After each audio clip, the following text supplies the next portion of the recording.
Hi, my name is Grace, and I'm with the Donor Relations team in Beyond Social Services. Beyond Social Services is a community development agency supporting low-income families living in public rental flats. When the pandemic began in March 2020, low-income families who are already going through financial hardships are faced with even more challenges: loss of jobs, loss of income, and increased food prices, which led to more families experiencing food insecurity. In response, Beyond Social Services organized financial assistance and food support to these families, among other things. Through this series of videos, we hope to convey a deeper understanding of what food insecurity is in Singapore and the struggles experienced by food insecure families. Maizy is a community worker with Beyond Social Services. She has seen firsthand in the neighborhood of Lingkok Baru how the pandemic has affected low-income families.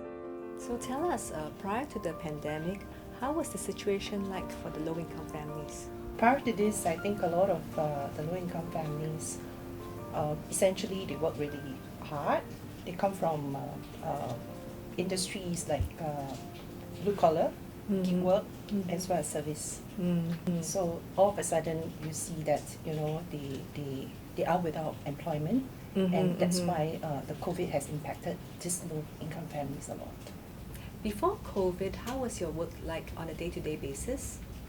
In Beyond, what we do is, all of us, the com worker, we basically look at how we help these low-income families break out this poverty cycle, and we look at different aspects of the work that covers, education to create a stable employment for families, especially the parents. We wanted to create that supportive environment around these low-income families so that they are able to help themselves get out of this poverty cycle.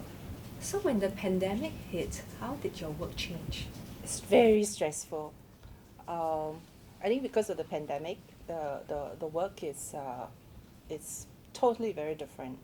At that point in time, I think survival is the main issue. Yeah. So for Beyond, we have to respond immediately to handle this crisis of, and we restructured ourselves into 4 different essential services, providing food aid for families who has no food. We also look at supporting families with financial assistance. We also, because during COVID, especially during circuit breakers, there's no school, where a lot of the families do not have laptops, devices, or even Wi-Fi to be connected. So we have to, during this period, look for a second-hand laptop, doing donation drive to actually connect the second laptop to the families. And of course, the last one is the employment. We'll try to see how we can match jobs to those who are looking for jobs. Could you share with us, was there any one family or one person's story that really stood out for you? A single mother of 4 kids.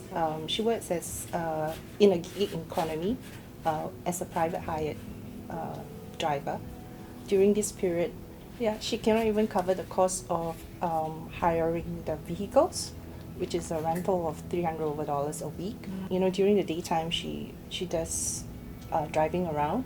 Nighttime, she will do baking in order to sell in the morning at a restaurant. And she has been doing this continuously for a few months until she is fully stressed out, meaning she has not enough sleep. We unfortunately got into an accident. The accident just cost her even more. So from your work experiences, can you share with us some of the misconceptions or perspectives that the wider community have of the low-income families? The wider community has misconception of families making poor choices, bad choices. Why they have so many children when they cannot afford it, and why aren't they working? So to begin with, if you are from low-income families, the options that are available for you are not good options. It's not the best options. You will know, right? Yes. Anybody, if you are a mom or a dad and Yes. you have a family, Yes. what do you want to do? best, is to give the best for your children, for your families, right? Right. So I think in situation like this, when you're being forced in these circumstances, it's very unjust for you to even said, they don't work hard enough. That's right. Yeah, and they make bad choices. They don't make bad decision. They make good decision given bad options. The last question that I would like to ask you is, how would you describe some of the characteristics or strengths that these low-income families have?